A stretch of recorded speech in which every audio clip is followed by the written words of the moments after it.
a terminar con la clase que dejamos iniciada el sábado pasado sobre la observación en la esfera celeste, sobre cómo se hace astronomía de posición, astronomía geométrica, digámoslo así, y en la segunda sesión vamos a dedicarnos un poco a la historia de la exploración del sistema solar.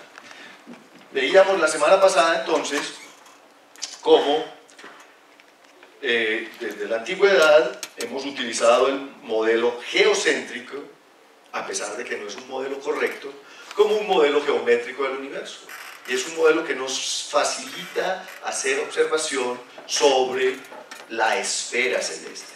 Definimos un lugar, digamos, alrededor de la Tierra que llamamos esfera celeste y suponemos que todos los objetos que observamos en el cielo están sobre esa esfera.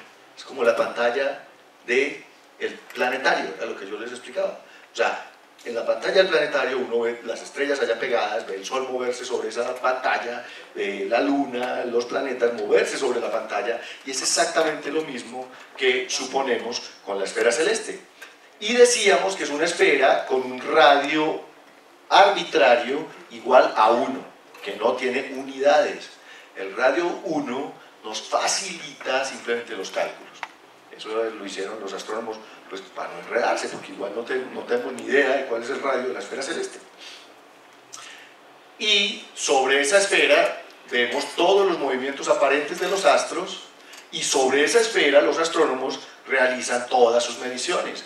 Medimos posiciones, medimos distancias y observamos el movimiento aparente de todos los astros.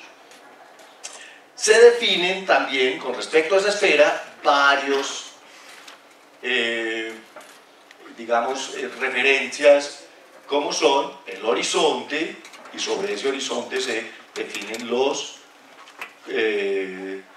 puntos cardinales, norte, sur, este, oeste, y definimos sobre el horizonte lugares como el orto, que es el punto en el que un objeto aparece sobre el horizonte. La culminación superior, decíamos, es justamente cuando un objeto atraviesa el meridiano del observador. El ocaso, que es el punto donde se meten, digamos, los astros por detrás del horizonte, y la culminación inferior sería justamente el momento en que el astro está pasando por el meridiano opuesto al meridiano del observador. Ese, por ejemplo, es el momento del cambio de fecha. ¿En qué momento cambiamos de fecha? O digámoslo de esta manera, no, sí, exactamente. El tiempo cero de Greenwich es justamente la culminación inferior del Sol para Londres. Claro, porque en Londres son exactamente las 12 de la noche, las 0 horas, 0 minutos, 0 segundos, y en ese instante el Sol está exactamente sobre Fiji, en el Pacífico. Eso es lo que llamamos culminación inferior. Habíamos hablado de cómo muchas estrellas no tienen ni un orto ni un ocaso. Eso debido a que sencillamente están sobre el horizonte permanentemente, porque estamos en un lugar del planeta en donde el polo norte celeste pues está alto sobre el horizonte, y entonces recordábamos citas como la de como la de Homero en la Odisea, donde dice que la osa que siempre a Orión va siguiendo, jamás del mar las fieras aguas tocan, refiriéndose a que la osa mayor, en la latitud en donde Odiseo pasó toda su aventura, nunca se pone por debajo del horizonte. Es lo que llamamos estrellas circumpolares. Igualmente, hay otras que nunca veo. Y esto era una de las, si ustedes recuerdan, esto era uno de los argumentos de Ptolomeo para explicar la circunferencia de la Tierra. Cuando yo me voy muy al norte,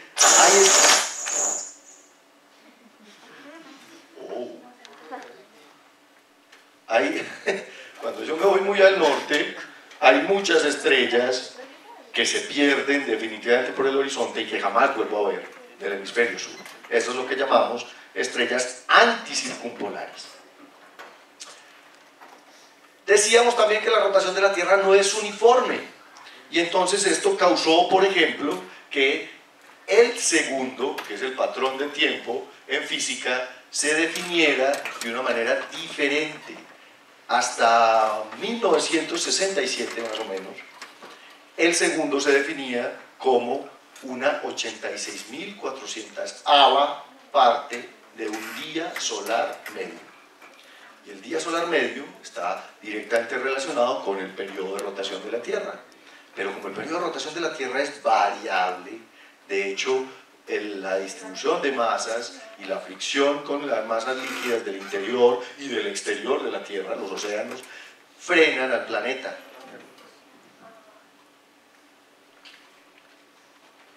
Y esto hace entonces que el día no sea el mismo.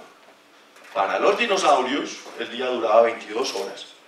Y duraba 22 horas porque sencillamente la Tierra giraba más rápido. Y se puede calcular en el tiempo cómo varía el periodo de rotación de un planeta. ¿De qué depende justamente esa variación?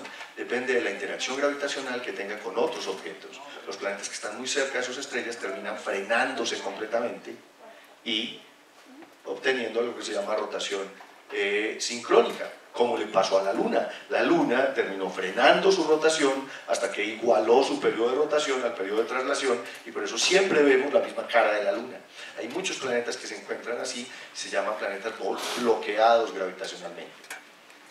Ese bloqueo gravitacional es una cosa común, digamos, en la dinámica. La Tierra, digamos, tiene cierto bloqueo de mareas por parte de la Luna y del Sol, pero lo más importante y lo que más afecta su rotación, entonces, se debe a la masa líquida, a la velocidad de rotación, que oscila entre un máximo y un mínimo, a cambios en la estructura interna. Claro, a medida que el núcleo líquido de la Tierra se solidifica, eso cambia la dinámica rotacional del planeta, porque la Tierra, digamos, se formó con todo su núcleo en estado líquido, pero después de unos 2.700 millones de años, el núcleo empezó a solidificarse, desde adentro hacia afuera, y tenemos un núcleo sólido que cada vez es más grande.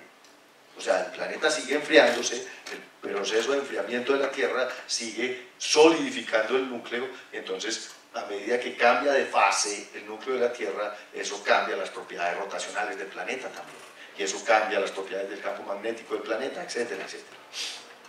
Y finalmente, les decía que hay una variación en la dirección que supone que este eje de rotación se mueve en un área de unos 30 metros durante un periodo de unos 430 días. O sea, no es exacto el punto por el que sale, pero eso es, digamos, obvio, porque, de nuevo, la Tierra no es una esfera perfecta, la distribución de masa no es homogénea, etcétera, etcétera. Esto simplemente son consecuencias del hecho de no tener un planeta perfecto.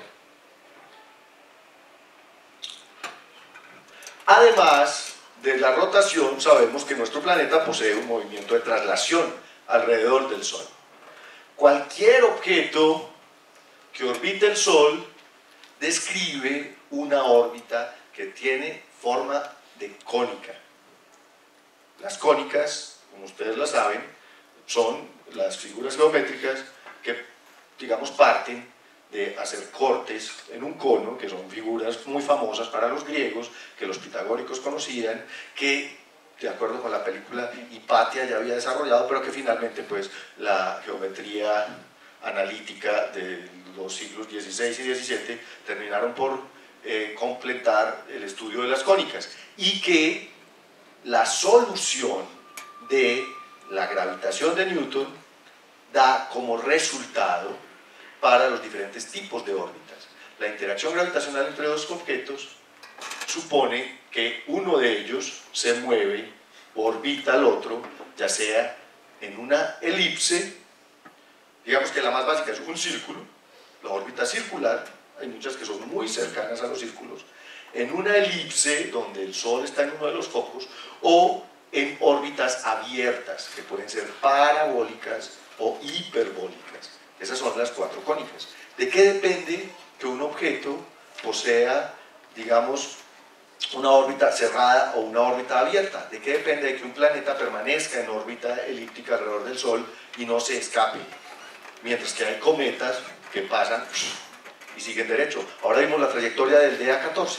Esa trayectoria del DA14 alrededor de la Tierra se llama una órbita hiperbólica. Es una afectación gravitacional, pero entonces pasa y sigue. ¿Eso a qué se debe? A la velocidad, exactamente. Si tú tienes la suficiente velocidad, pasas y sigues derecho, y entonces tienes una órbita abierta, pero si no vas a la suficiente velocidad, llegas y te quedas, o estás ahí permanentemente. Esa velocidad es la que tienen que calcular las naves espaciales para entrar en órbita. Los Apolos viajaban a 40.000 kilómetros por hora y al llegar a la Luna tenían que frenar. ¿Para qué? Para que la velocidad fuera suficiente para quedar en órbita alrededor de la Luna. Messenger, cuando llegó a Mercurio, tuvo que frenar para ser atrapado. Cassini, cuando llegó a Saturno, tuvo que frenar para ser atrapado, mientras que los Voyager, por ejemplo, no frenaron para nada y, es más, siguieron mucho más acelerados a una mayor velocidad de la que traían. Entonces, la energía cinética justamente es una medida de la velocidad del objeto. Si no es muy alta, entonces la curva es una curva cerrada, una elipse, y ese es el caso de los planetas, satélites, asteroides y cometas periódicos, o sea que regresan, que tienen una órbita cerrada. Mientras que si yo tengo una energía cinética muy alta, pues paso por aquí, me voy y nunca vuelvo. En una órbita se definen dos puntos importantes: el perihelio, o el periastro, como queramos llamarlo, que es el punto más cercano digamos, al centro dinámico de la órbita, y el afelio, que es el punto más lejano. En el caso de la Tierra, el perihelio está a unos 147 millones de kilómetros, mientras que el afelio está a unos 152 millones de kilómetros. Por eso la unidad astronómica se define como la distancia promedio entre el Sol y la Tierra, porque el Sol y la Tierra no están siempre a la misma distancia. En enero, la Tierra está más cerquita del Sol. En julio, la Tierra está más lejos del Sol. Normalmente el perihelio de la Tierra sucede como alrededor del 3 o 4 de enero, y el afelio de la Tierra sucede alrededor del 4 de julio. Esa órbita de la Tierra define lo que conocemos como la eclíptica, o el plano de la eclíptica. El plano de la eclíptica es el plano de referencia del sistema solar. Todas las inclinaciones de los planetas, todas las inclinaciones de sus ejes de rotación se miden con respecto a la eclíptica. Todas las órbitas se miden con respecto a la eclíptica porque es el plano que contiene al Sol y a la Tierra exactamente. Es el plano que genera, digamos, el movimiento de la Tierra alrededor del Sol. Esta elipse, entonces, formada por la Tierra, se da con un movimiento promedio de la Tierra de unos 30 kilómetros por segundo. La Tierra está orbitando al Sol a una velocidad promedio, de nuevo, de 30 kilómetros por segundo. ¿Y por qué digo promedio? Porque si ustedes recuerdan las leyes de Kepler, cuando está más cerca del Sol, se mueve más rápido, como unos 32 kilómetros por segundo, y cuando está más lejos del Sol, se mueve más despacio, y es como unos 28 kilómetros por segundo. Entonces, en promedio, la Tierra se mueve a 30 kilómetros por segundo. Y con respecto a la eclíptica, el eje de rotación de la Tierra está inclinado, lo que conocemos como la oblicuidad de la eclíptica, en 23 grados 27 minutos. Eso es justamente lo que nos muestra el modelo de Juan David. Este palillo grande es perpendicular a la eclíptica y el palillo chiquito está justamente inclinado 23 grados 27 minutos. ¿Me dice los 27 minutos o no? Uy, de rato, madre. 23 grados 27 minutos. El movimiento de la Tierra alrededor del Sol causa un movimiento aparente del Sol. Claro, el Sol está en la esfera celeste y de nuevo parece que fuera el Sol el que se mueve, pero en realidad es la Tierra la que se mueve. Y si proyectamos esa imagen del Sol sobre la esfera celeste, vemos como la posición del Sol cambia a lo largo del año y ese camino en el cielo define la eclíptica en la esfera celeste. Pero de nuevo, recuerden que la eclíptica en la esfera celeste es la proyección de la órbita de la Tierra. Es la Tierra la que se está moviendo alrededor del Sol. Y ese movimiento aparente también produce una cuestión importante, y es que la rotación de la Tierra, o más bien lo que llamamos un día solar medio, no es exactamente 24 horas. Porque digamos que mientras la Tierra gira sobre sí misma, al mismo tiempo se mueve alrededor del Sol, del orden de 1 grado por día. En realidad son 0.98, porque claro, ustedes dividen 360 grados por 365.25 días, eso les da como 0.98 grados por día. Ese pequeño desplazamiento, al mismo tiempo que estoy rotando, hace que el Sol, digámoslo así, se atrase, o más bien el Sol no, las estrellas se atrasen unos 4 minutos todos los días. O sea, 0.98 grados equivalen a un movimiento de la esfera celeste de unos 4 minutos. Entonces, el día sideral, que es la rotación de la Tierra con respecto a las estrellas, es 4 minuticos más largo que el día solar, debido a la combinación de la traslación y la rotación.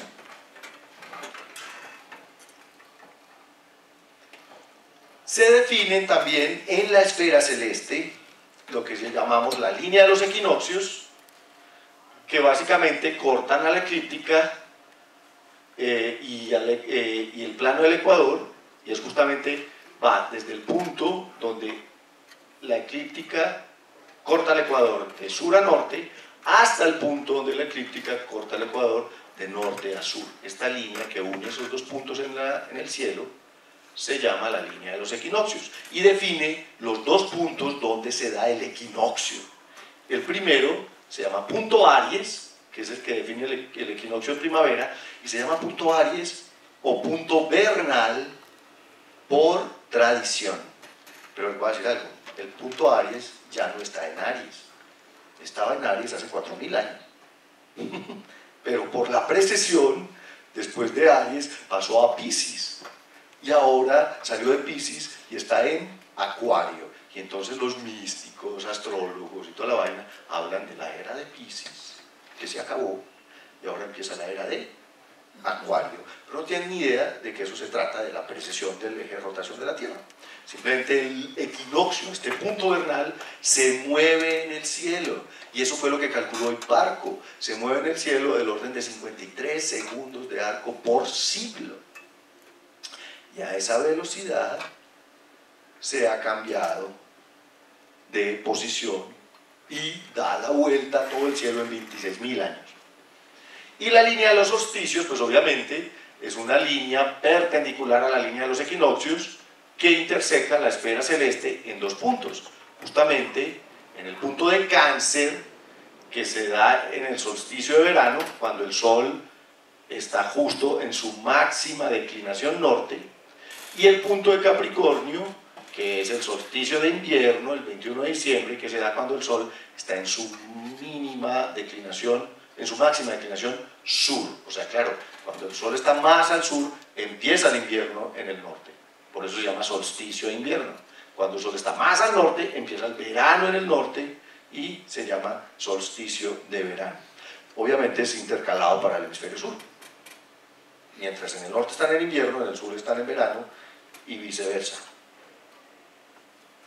Y entonces, lo que uno vería el día del equinoccio es como el Sol, que va por la eclíptica, está justo en el ecuador.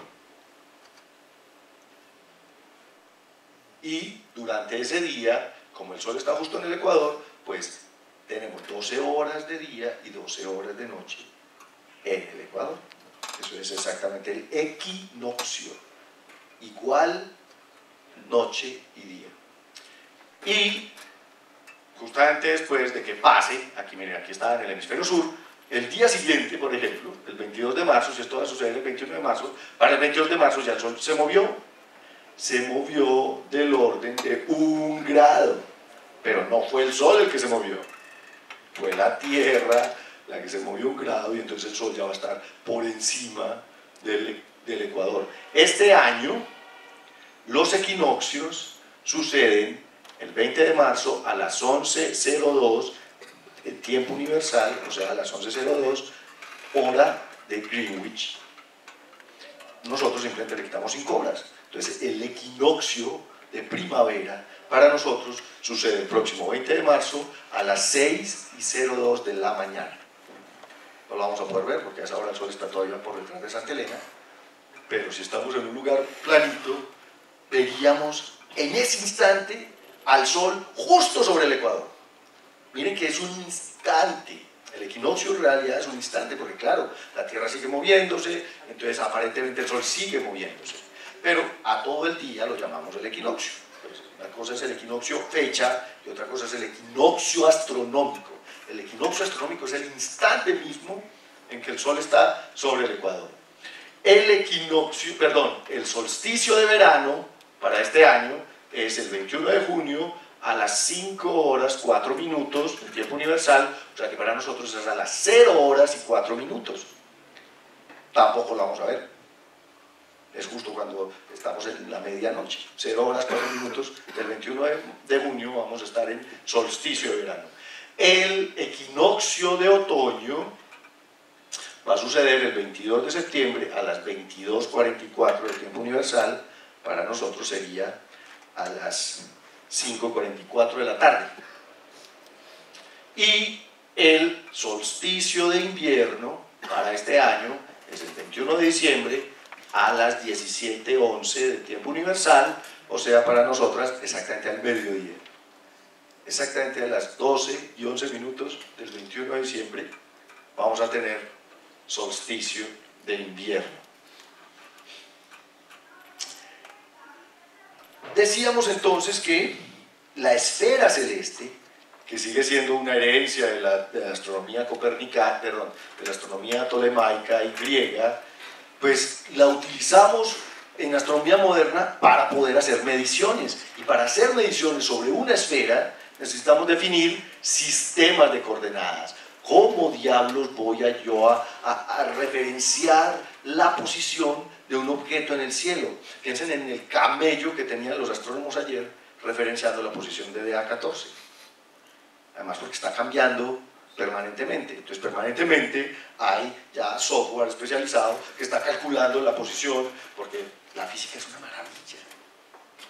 La física en realidad es lo único, digamos, la única parte del conocimiento humano que puede predecir.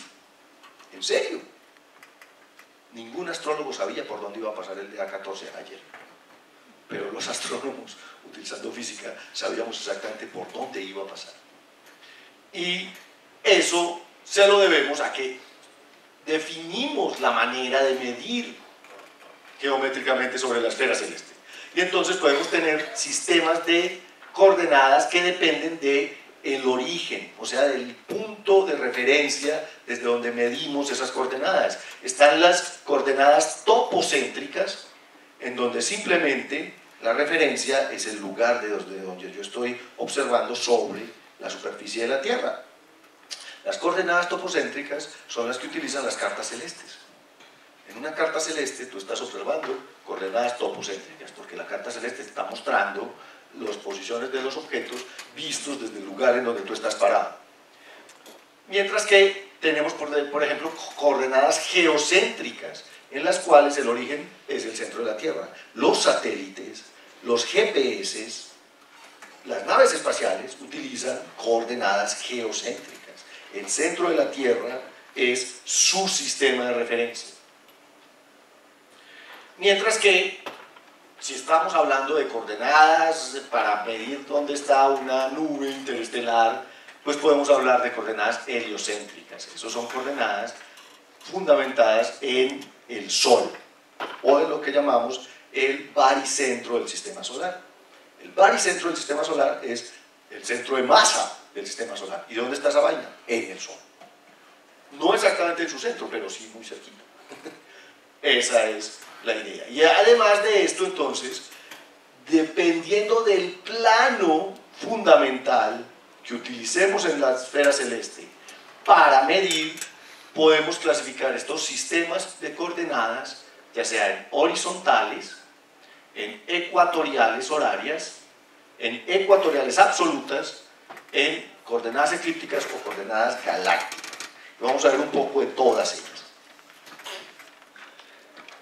Las más, digamos, sencillas de definir, que son coordenadas del observador, que están fundamentadas en el horizonte del observador, las llamamos coordenadas horizontales.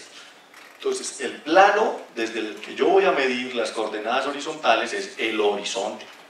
Ahora, esto es un horizonte matemático. Me refiero a que no es las montañas. Uno no puede medir coordenadas con respecto a Santa Elena, con respecto a San Cristóbal, con respecto al Picacho, porque bailas. Uno mide coordenadas a 0 grados de altura. ¿Ok? Eso se llama el horizonte matemático. Y es con respecto a la cual se miden realmente las coordenadas horizontales. Y el círculo vertical, que es un círculo máximo que va desde el polo norte hasta el polo sur, pues lo llamamos el meridiano del lugar. Entonces, sobre nuestras cabezas, aquí en Medellín, pasa una línea imaginaria que cruza el cielo desde el polo norte hasta el polo sur, que define mi meridiano. Y los círculos que son paralelos al horizonte, con los que se mide la altura de los astros, tienen un nombre bellísimo árabe que se llama Almicantarat. Los Almicantarat son justamente círculos de altura equivalente. Y a partir de esto entonces vamos a definir cuáles son las coordenadas horizontales, coordenadas que se mueven, que se miden con respecto al horizonte del observador. La primera entonces es la altura.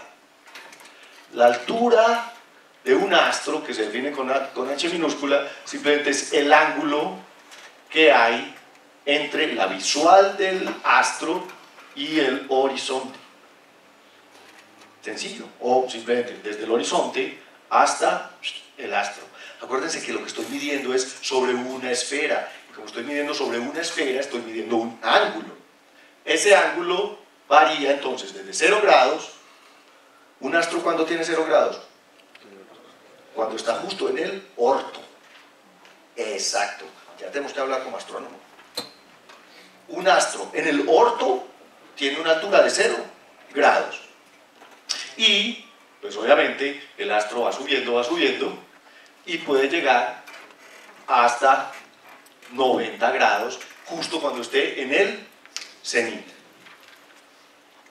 Y por el otro lado, entonces, tiene una altura de 0 grados y hasta menos 90 grados cuando está en el nadir, porque también hay alturas negativas. ¿Qué significa que un astro tenga una altura negativa? Que no lo puedo ver, simplemente está por debajo del horizonte. Exactamente. Un astro con altura negativa no se puede ver. Y la otra coordenada horizontal que se define es el azimut, que es una coordenada que se utiliza muchísimo también en ingeniería, en topología, en whatever.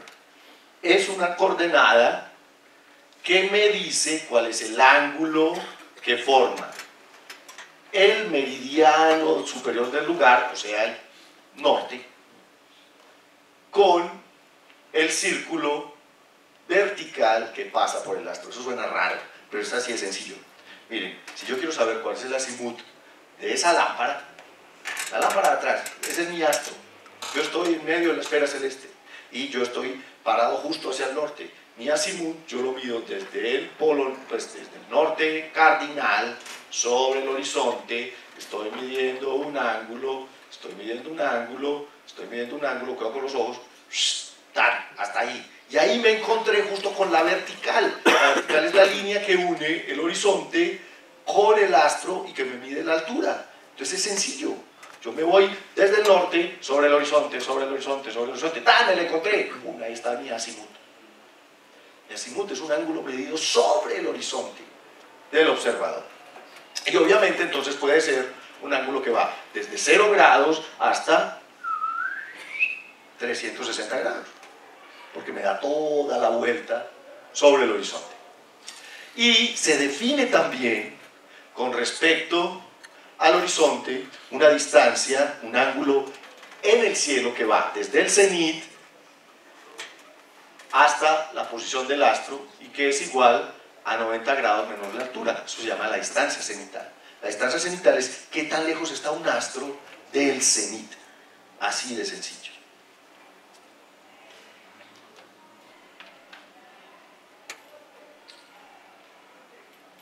El problema de las coordenadas horizontales es que son distintas para cada observador.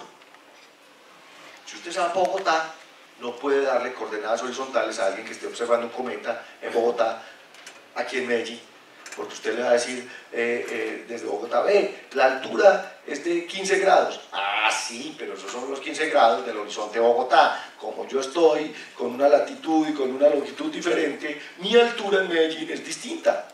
Mi azimut en Medellín es distinto. Entonces, las coordenadas horizontales no me sirven sino a mí aquí. Y además, varían todo el tiempo. Porque el astro se está moviendo durante toda la noche, entonces su altura está variando y su azimut, porque la vertical varía con la altura, también está variando. Entonces no son unas coordenadas que me sirvan para poder hacer observación, digamos, en paralelo. Es una coordenada instantánea. Para corregir eso, podemos empezar a utilizar otro tipo de coordenadas. Y entonces nos vamos a ir a un plano de referencia que no depende del observador, sino que está fijo en la esfera celeste, y eso es el ecuador celeste. Las coordenadas ecuatoriales horarias se definen con respecto al ecuador celeste. Entonces, los círculos máximos que pasan por los polos nortes y sur los llamamos círculos horarios, y los planos paralelos al ecuador lo vamos a llamar paralelos celestes. Y vamos a ver cómo defino las coordenadas ecuatoriales horarias. La primera, digámoslo así, y más sencilla coordenada ecuatorial es la declinación. ¿Qué es la declinación de un astro? La declinación de un astro es el ángulo que forma la visual del astro, o sea, la línea que yo estoy poniendo perpendicular al astro, con el ecuador. Si hiciéramos un paralelo a la Tierra, la declinación es equivalente a la latitud. La latitud de una ciudad en el planeta, ¿qué se refiere? A su ángulo con respecto al ecuador. En el cielo, la latitud de un astro con respecto al ecuador se llama declinación. Por eso hablamos de ¿cuánto vale la declinación del Sol en el equinoccio? 0, está justo sobre el ecuador. ¿Cuánto vale la declinación del Sol en el solsticio? 23 grados 27 minutos. ¿Es lo máximo que va hacia el norte o es lo máximo que va hacia el sur? Entonces, el solsticio se define exactamente por la máxima declinación del Sol. Y hay otro horario que es un poco más complicado de medir, que llamamos el ángulo horario. Y el ángulo horario es el ángulo del meridiano superior con el círculo horario que pasa por el astro. Y entonces eso es un poco más difícil, porque como veíamos ahorita, los círculos horarios son círculos, digámoslo así, meridianos celestes. Los círculos horarios son los meridianos celestes, son círculos que van del polo norte celeste al polo sur celeste. Y entonces, el ángulo que forme ese meridiano del astro con mi meridiano se llama ángulo horario. Y aquí tenemos de nuevo el problema. La declinación no cambia, pero como mi meridiano depende de mi horizonte, el ángulo horario sí es diferente para diferentes observadores. Eso significa que estas tampoco me sirven si voy a hacer observación con unos japoneses al mismo tiempo. porque los japoneses tienen un meridiano y un ángulo horario, y yo tengo otro meridiano y otro ángulo horario. Y como se llama ángulo horario, se mide entre 0 y 24 horas, en el sentido del movimiento diurno. El sentido del movimiento diurno es de occidente a oriente. Y aquí se puede medir otro ángulo, que es lo que llamamos distancia polar. La distancia polar simplemente son 90 grados menos la declinación. Como antes medíamos la distancia cenital, aquí podemos medir la distancia polar. Pero entonces, miren esto. Estas coordenadas, de nuevo, no se prestan para hacer observaciones con muchas personas al mismo tiempo. Lo que se hace entonces es definir... bueno, antes de eso, yo puedo transformar de un sistema de coordenadas a otro. No se me asusten. Si quieren cerrar los ojos en este paso de la clase. Como yo lo que estoy midiendo es ángulos en una esfera, yo me puedo pasar de un sistema de referencia al otro, me puedo pasar de un tipo de coordenada a la otra. Es un juego sencillamente matemático. Es trigonometría de Coquito, álgebra de Baldor. Va uno de un lado para el otro y simplemente hay expresiones, se las puse aquí sin molestarlos, que me permiten pasar de las coordenadas horizontales, o sea, de la azimut y la altura, a coordenadas ecuatoriales horarias, o sea, a calcular el ángulo horario y la declinación de un objeto. Y eso se define, de nuevo, basándonos en la trigonometría esférica. Entonces yo puedo pasar de tener, por ejemplo, de tener el azimut y la altura de un astro, y conociendo la latitud del lugar, puedo saber cuál es su declinación. Igualmente, si conozco la altura, el azimut y la declinación que la acabo de calcular, puedo calcular su ángulo horario. O, por el contrario, si yo conozco su ángulo horario y su declinación y estoy en un lugar del que conozco la latitud, puedo conocer su altura. Y con su altura, por aquí, conozco el azimut, etcétera, etcétera. O sea, es pasarme de un sistema de coordenadas al otro sistema de coordenadas. A ustedes no les toca hacerlo, pero a mis estudiantes de astronomía sí. Les decía entonces que, como tenemos problemas con coordenadas que varían con respecto al observador, pues necesitamos un sistema de coordenadas que sea absoluto. Absoluto significa que no importa si lo estoy observando en Japón, o si lo estoy observando en Arabia Saudita, o si lo estoy observando en Flagstaff, en Arizona, o si lo estoy observando en Pasto Nariño con el profesor Quijano, tienen que ser las mismas coordenadas. Claro, la latitud de Medellín, ¿cuál es? 6 grados, punto 4, algo así. ¿Y la longitud? 74 algo, 74,36 creo. Medellín tiene coordenadas absolutas. Tiene una latitud y una longitud que se miden con respecto a un ecuador que no cambia y a un meridiano de referencia, que es el meridiano de Greenwich, que no cambia. Eso mismo tenemos que hacer en el cielo. Tenemos que definir coordenadas que no cambien con respecto al observador. Y entonces definimos, con respecto al ecuador, que es el mismo para todos los observadores del cielo, a pesar de que en unos lugares está más inclinado que en otros, eso depende de la latitud, pero el ecuador celeste pasa por el ecuador celeste, o sea, ese no se mueve. Y entonces definimos, la declinación es la misma, esta declinación es exactamente la misma que definimos ahorita para las coordenadas ecuatoriales horarias. Y definimos una que sí es fundamental, y se llama la ascensión recta. La ascensión recta, para que lo entendamos de una manera más simple, aquí dice, ángulo que forma el círculo horario origen. El círculo horario origen es el meridiano celeste que pasa por el punto vernal.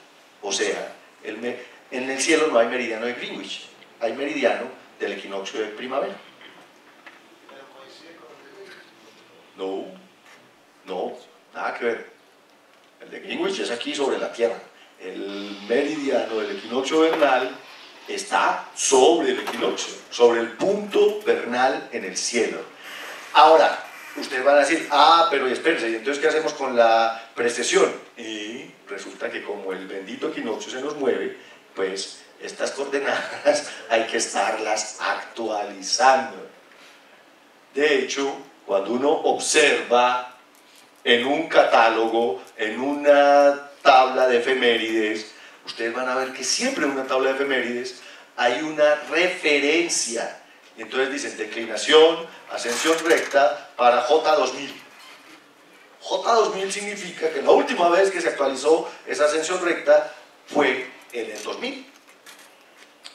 Y así cada catálogo y cada medida de coordenadas en el cielo se tiene que actualizar. ¿Por qué? Pues porque el bendito punto vernal se está moviendo debido a la precesión del eje de rotación de la Tierra. Entonces, la ascensión recta sencillamente es una longitud celeste medida con respecto al meridiano que pasa por el punto vernal.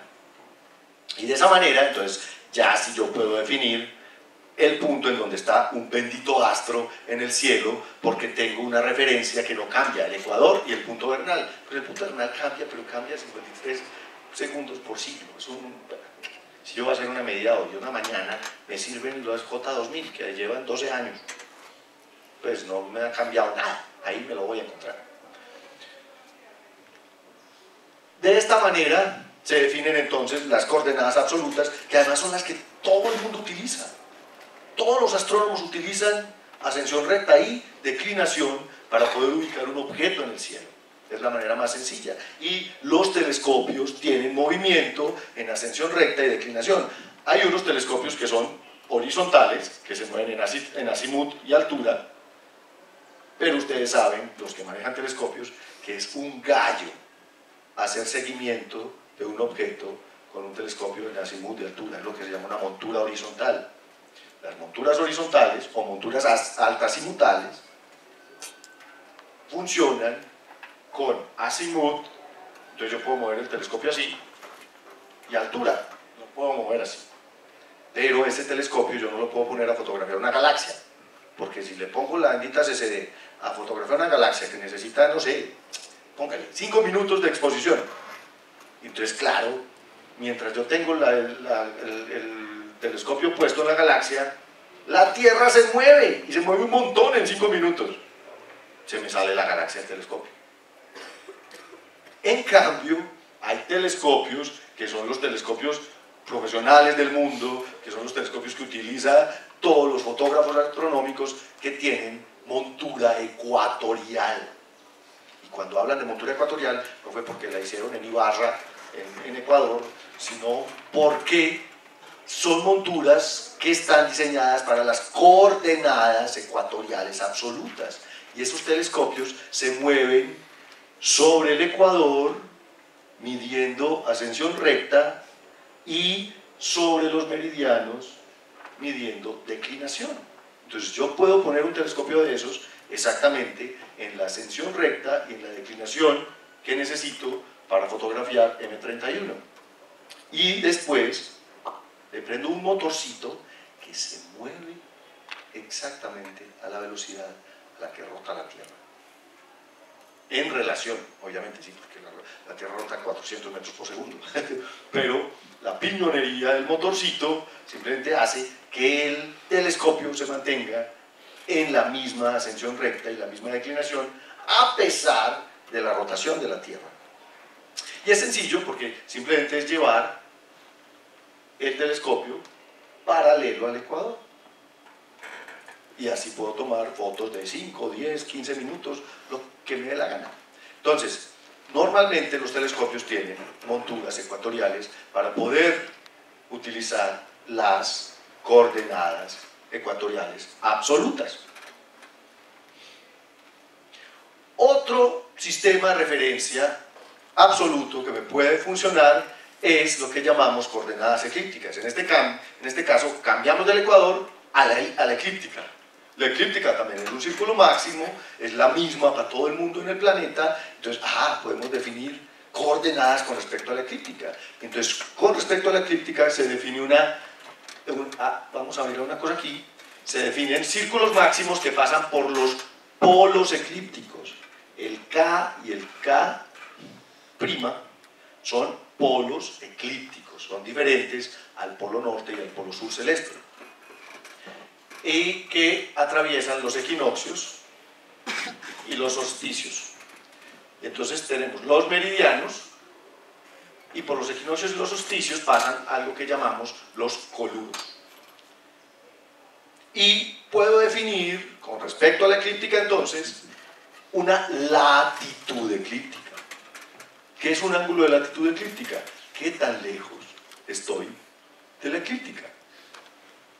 Y puedo definir una longitud eclíptica. Sencillamente defino la longitud eclíptica no con respecto al meridiano de Greenwich, sino al meridiano del punto vernal. Otra vez, latitud eclíptica con respecto a la eclíptica, longitud eclíptica con respecto al meridiano del punto vernal. Y es exactamente como lo hago en la Tierra, pero aquí mi referente es la eclíptica y es el punto vernal.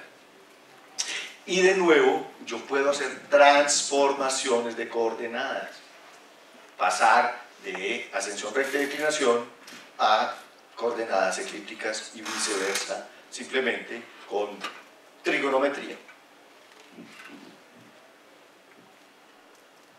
De hecho, aquí hay una forma de pasar de coordenadas ecuatoriales absolutas eclípticas. Si yo conozco algunas de las dos, puedo conocer la otra. Por ejemplo, esta es mi latitud eclíptica y la puedo saber si conozco la declinación. Esta es la oblicuidad de la eclíptica, que es el ángulo que separa el ecuador y la eclíptica, y si conozco la ascensión recta. Y de la misma manera, conociendo esta, entonces conozco la longitud eclíptica, etcétera, etcétera. Simplemente me puedo pasar de una a la otra utilizando senos y cosenos de los ángulos sobre la esfera celeste, sobre los triángulos esféricos. Finalmente, muchos astrónomos, especialmente cosmólogos o personas que utilizan, digamos, que están observando objetos muy lejanos, otros cúmulos galácticos, utilizan las coordenadas galácticas. Las coordenadas galácticas son un sistema de referencia con respecto a la galaxia, a la Vía Láctea. Y estas coordenadas galácticas, pues el plano fundamental es el plano de la galaxia, o sea, el plano que corta la galaxia y con el cual nuestro sistema solar está inclinado unos 62 grados 87 minutos.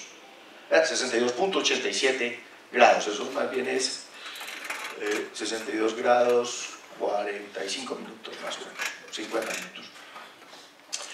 O sea, de nuevo, este supuesto alineamiento planetario con el centro de la galaxia no es posible, porque nuestro sistema solar está inclinado 62 grados con respecto al plano de la galaxia. Entonces nuestros planetas, por más que quieran, además cada uno tiene su propia inclinación, no se van a alinear con el centro de la galaxia. Lo que pasa en Tomb Raider y lo que estaban vaticinando los supuestos intérpretes de los mayas no es posible astronómicamente. Entonces, con respecto al plano de la galaxia, yo puedo definir una latitud galáctica, y eso simplemente me dice a qué altura sobre el plano de la galaxia está un objeto, y la longitud galáctica, que es el ángulo que forma el Circo Máximo, que pasa por el polo norte galáctico, el polo sur galáctico, y su origen se define como un punto situado a una distancia angular de 32 grados 88 minutos de el punto vernal. Es complicado. Este cuento de las coordenadas galácticas no es, pues, de uso común. Eso lo usan los cosmólogos, lo usan los que quieren saber la posición de los cúmulos globulares, por ejemplo, con respecto a la galaxia. ¿Dónde se encuentran las nubes de Magallanes? Yo puedo ubicar las nubes de Magallanes con respecto al plano de la galaxia. ¿Dónde está Andrómeda con respecto a la galaxia? Etcétera. ¿Dónde está el gran atractor? ¿Dónde está M51? No, o sea, estamos hablando de objetos por fuera de la Vía Láctea. Igual, esos objetos tienen ascensión recta y declinación. Entonces, en principio, los astrónomos pueden utilizar ascensión recta y inclinación perfectamente para ubicar M31 o M51, pero a los cosmólogos que están observando el universo, digamos, a gran escala, también les interesa con respecto al plano de la galaxia. Pregunta, para que nos pongamos a hacer otra cosa. Esta es la pregunta número 3 de la semana pasada. Recuerden que estamos terminando el tema anterior. Mientras ustedes se responden la pregunta, yo voy a ver si este tinto ya se enfrió.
Eso sí me ocurrió con ¿Listo? Agradezcan que no les puse a hacer transformación. Sí, ok. Transforme tal la ascensión recta y tal la inclinación en altura y azimut. 5 minutos.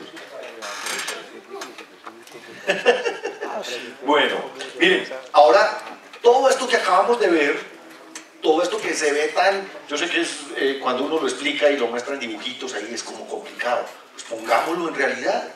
Supongamos que somos observadores del cielo, claro, y entonces miren, ¿estamos en dónde? Vamos a ver dónde estamos ubicados. Estamos en la Tierra, en Medellín, a 1484 metros sobre el nivel del mar, y estamos el 2013, el 16 de febrero, a las 10:11 de la mañana, hora local. Y este es el cielo que vemos hacia Santa Elena.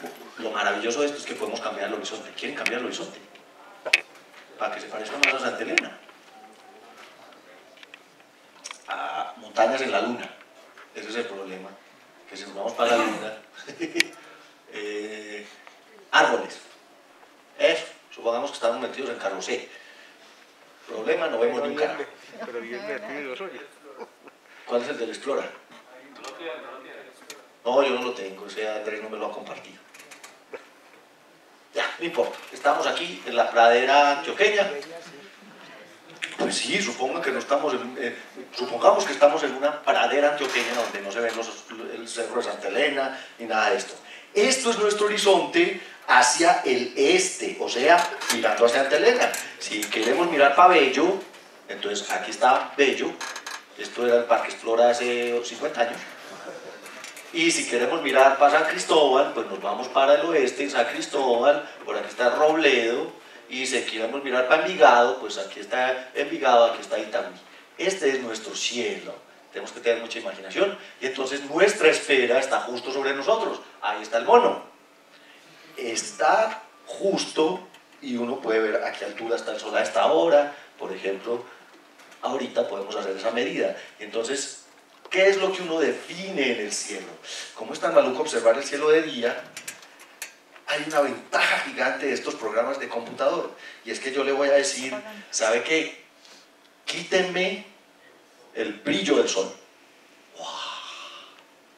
Entonces ese es el cielo en este instante con las estrellas. Igual ahí sigue estando, no crean que desaparece el Sol, ahí sigue estando el Sol, y miren dónde están Venus, Marte y Mercurio. Obviamente no los vemos porque el Sol no nos deja ver nada, pero entonces este es nuestro cielo justo en este instante, y a partir de ahí, alto,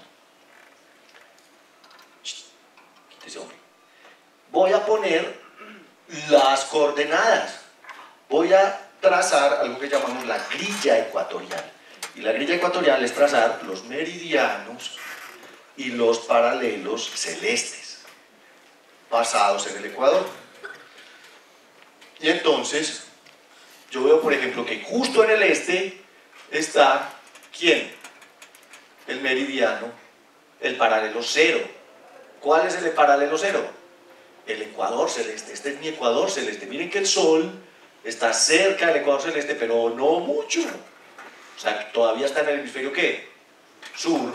El 20 de marzo, ya dijimos, va a pasar al hemisferio norte. Ahorita vamos a ver por dónde pasa. ¿Cómo sé yo por dónde pasa? Pues necesito trazar otras cosas.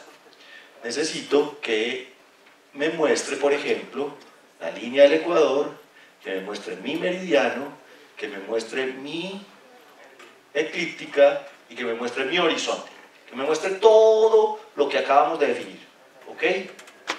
Y entonces, de esta manera, tengo el ecuador, ahí se ve azulito, la eclíptica, el verde es el horizonte, y si me voy al norte, ahí me está mostrando mi meridiano. El meridiano es esta línea que va de norte al polo sur, pasando por encima de mi cabeza, y ahí nos fuimos hasta el sur. Esa es la idea. Volvámonos aquí al este. Entonces, miren esto. Este punto maravilloso que vemos aquí, cerca a Urano en este momento, es el punto vernal, es el punto del equinoccio. ¿Qué sucede con el Sol entonces? Resulta que el Sol está aquí, pero hoy estamos a 16 de febrero.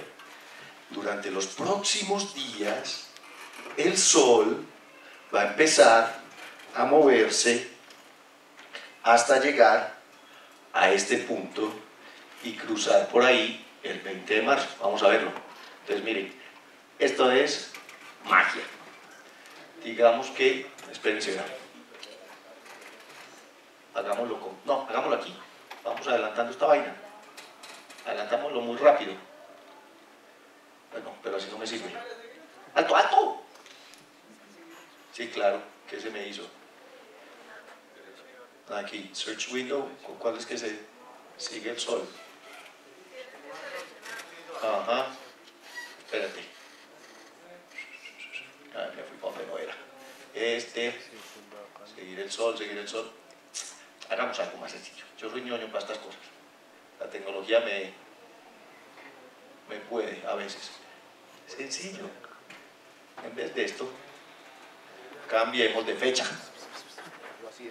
Aquí estamos el 16. Listo. Avancemos. Pero con el Sol. Quiero ver el Sol. ¿Dónde está el Sol?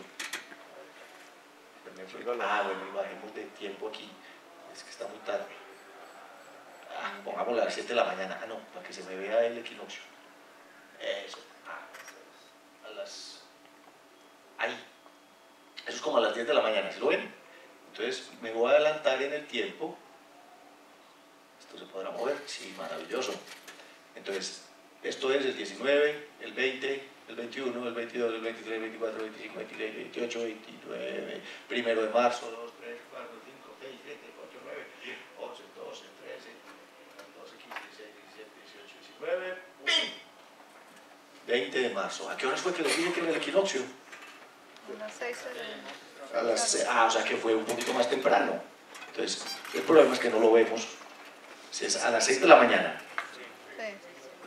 ¿A las 6:0 qué?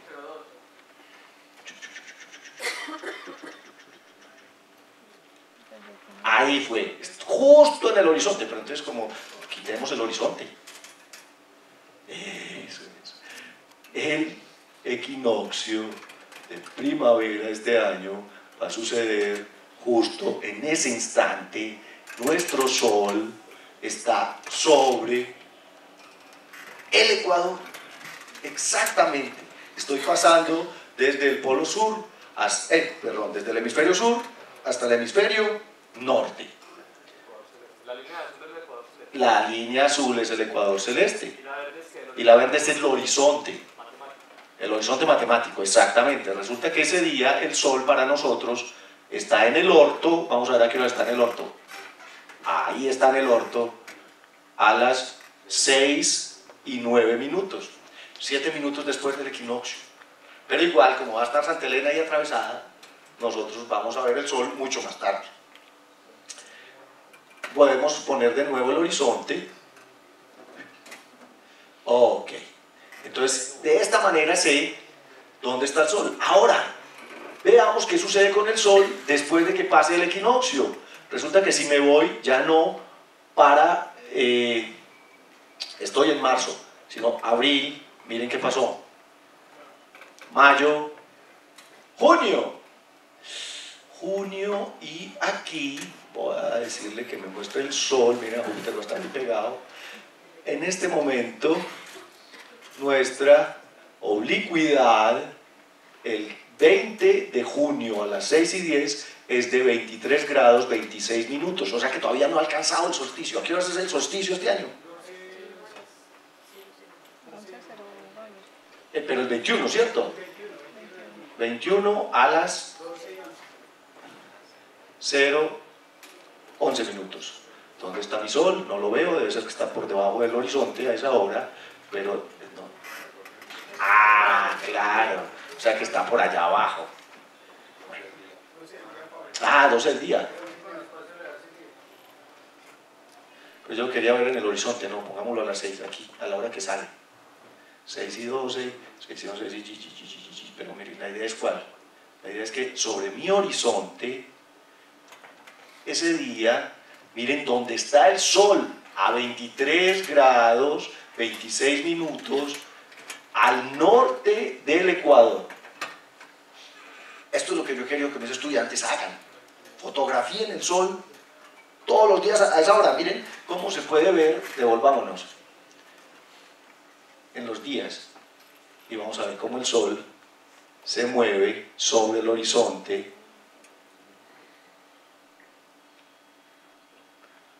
Ahí me estoy devolviendo desde el equinoccio hacia el solsticio. Entonces, a medida que me acerco al solsticio, el sol se va hacia el norte.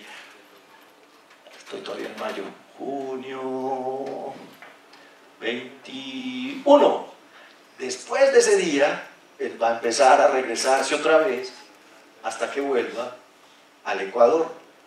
Al Ecuador va a volver en el próximo equinoccio, que es el equinoccio de otoño.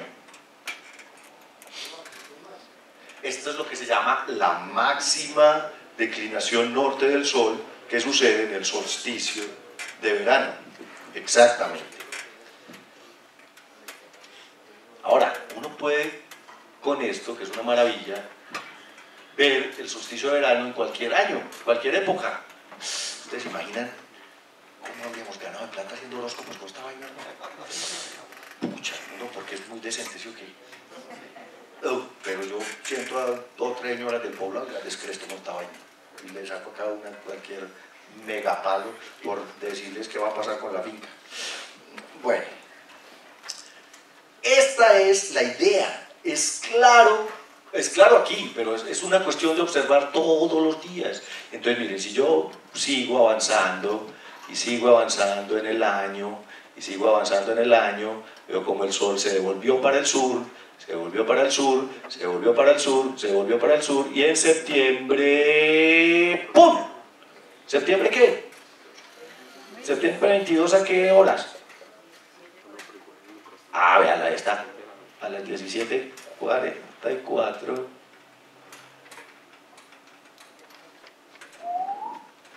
El sol, no, todavía no ha llegado, espérense, falta un poquitín. Esto es, ¿fue el 21 o el 22? O sea, como a las... ¡Ay, pelota! Claro, a las 17 está mucho más tarde. Vamos a ver aquí. Creo que es porque... 17:44. Ah, estoy viendo el equinoccio, entonces estoy al otro lado. Me voy para el otro lado del cielo. Dale pues, hombre. Para el otro lado, el otro lado, el otro lado, sobre todo el horizonte. ¿Dónde está mi sol? Solecito. Hijuelita. Solecito caliente. Bueno, ya no me molesto. Ahí está. Cómo se burlan del profesor, hombre. Un poquito después parece. Sí, bueno, pucha.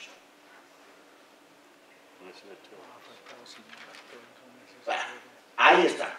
22 de septiembre de 2013, a una cierta hora, el Sol, claro, es que el estelario seguramente tiene todavía sus pequeños errores, pero miren, ahí está el Sol justo atravesando de nuevo de norte a sur. Y si seguimos, volvamos al horizonte, a mí me gusta el este, el este, el este, el este, el este, el este y el oeste. El este, pongamos esto a las 6 de la mañana.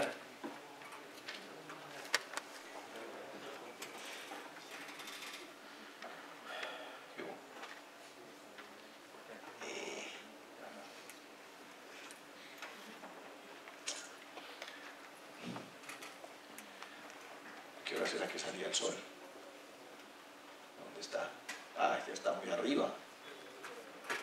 ¿Por qué está tan alto? Ah, es que son las 6:47, claro. Ese día, el equinoccio de otoño, voy a tener el sol aquí, pero entonces, veamos qué pasa en el horizonte a medida que siga pasando el año. Se va para el sur, y en octubre, noviembre, esperen un segundito, me muevo más. Todavía está en octubre, noviembre, diciembre,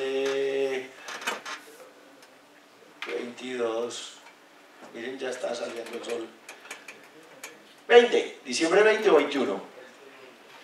Adelantemos un poquito esta vaina porque se me quedó por fuera. Veamos a qué hora sale ese día el sol. Diciembre 21.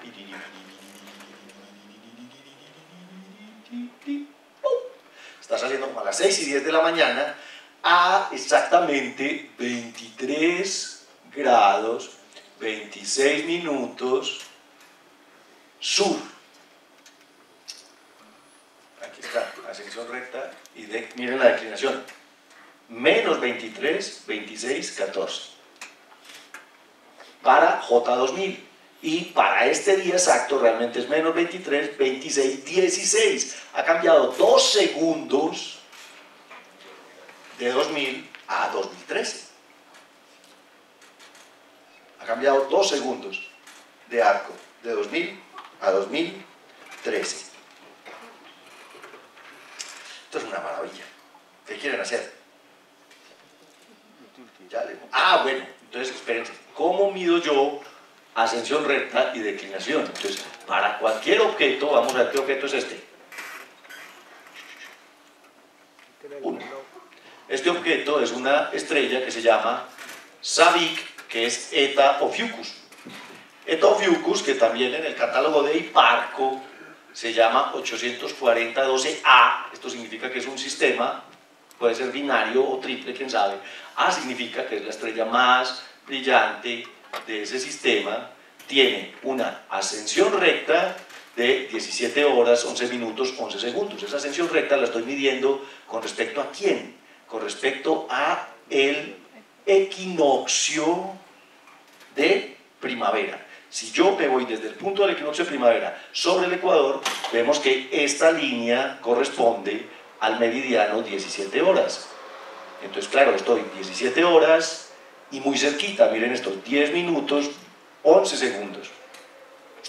Mientras que mi declinación la estoy midiendo con respecto al ecuador, hacia el sur, mi declinación es menos 15 grados, 44 minutos, 29 segundos. Miren que esta estrella, con respecto a el J2000, no ha cambiado. Ah, no, sí, de hecho, cambió 1 minuto. 1 minuto en declinación. ¡Wow! Eso significa que es una estrella que está cerquita. Distancia, 84 años luz. Sí, eso es cerquita. Y de esa manera yo puedo saber en dónde está cada cosa. Esta, ¿cuál será esta? Entonces son estrellas que se van a ver justo en el amanecer del solsticio de invierno este año. Ahí está, Rasalaj, que es Alfa Ofiuco. O en el catálogo de Hipparcos es 860-32. Para esta, miren que sigo teniendo el meridiano de las 17 horas, eso significa que de aquí para atrás es 16, 15, 14, 13, 12, hasta 0. Las 0 horas es el que pasa justo por el punto vernal, por el equinoccio. Entonces aquí está el meridiano de las 17 y este es 17 horas, 35 minutos, 35 segundos. Y la declinación hacia el norte es de 12 grados, 33 minutos, 5 segundos.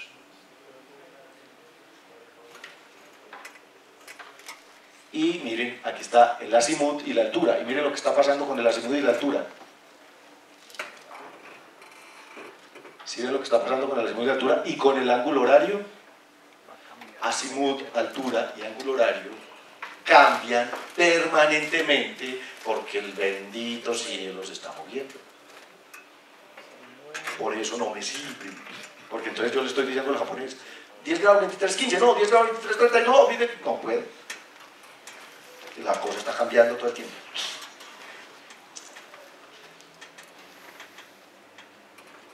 Vamos a ver el cielo de Herschel cuando descubrió Urano. ¿Para dónde nos vamos? Primero, tiempo. Nos tenemos que ir a 1700, cambiamos esto de una vez.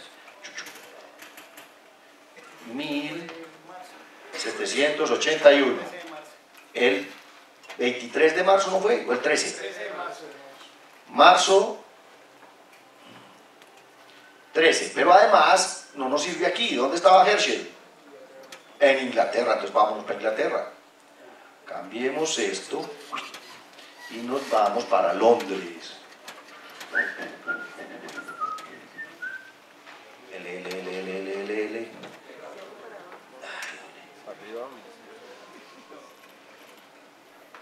Yo siempre hago las cosas por el lado largo.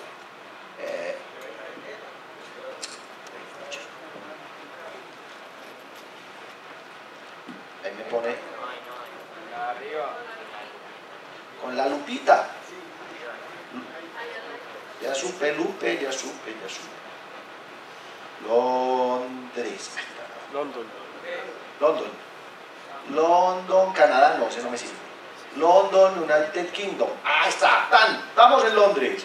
Ya nos fuimos a Londres y estamos el 3 de marzo de 1781 a las 6 de la mañana. ¿A qué horas descubriría? Miren dónde está Urano. Pero el problema es que a esta hora, a las 6 de la mañana, estaba el Sol, o sea que obviamente Urano no fue descubierto hasta ahora. ¿Sí o qué? Avancemos en el día a ver a qué horas fue visible Urano ese día que se me hizo. Y busquémoslo por aquí con la search.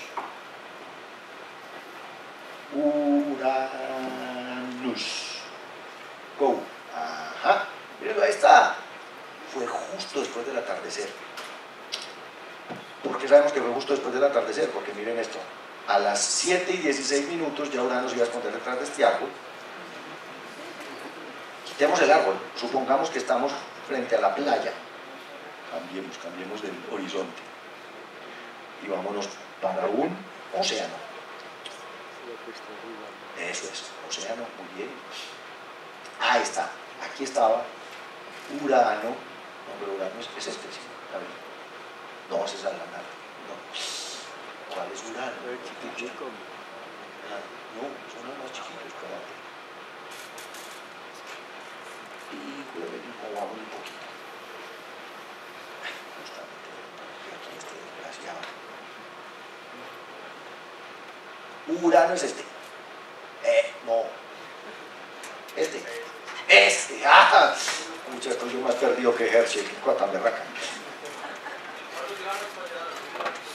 ¿Qué?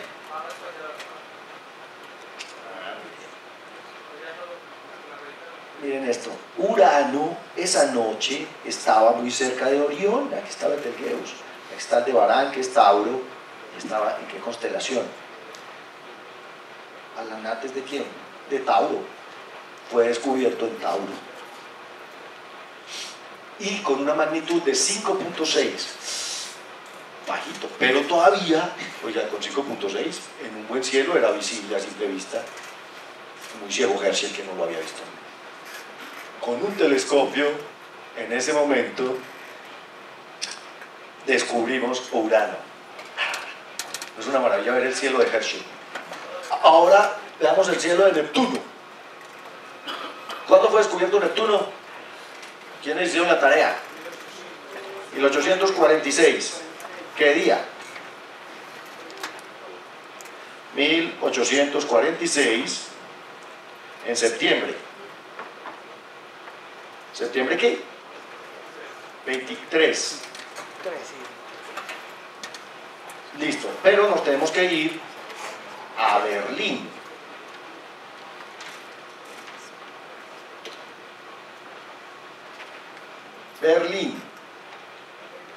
Berlín, Germany. Táquete. Ahí estamos en Berlín y digámosle que nos busque a Neptuno. Neptuno. ¡Tarán! Estaba pegado a Saturno. Muy de buenas que ir, pues, porque para verlo ahí pegado a Saturno. Miren, y esto fue a las 19 horas, a las 18 estaba más alto, 19, también justo antes de ponerse. Uy, chepazo, miren dónde estaba Neptuno. Magnitud 7.84. O sea que ese sí estaba muy poco brillante. Necesitaba telescopio, como el que utilizó Gale. ¿Qué tipo de telescopio utilizó Gale? Un refractor construido por Fraunhofer. Eso es una cosa increíble, ¿no? Fraunhofer, ¿no? Siempre le han hablado a Fraunhofer en física. Dime.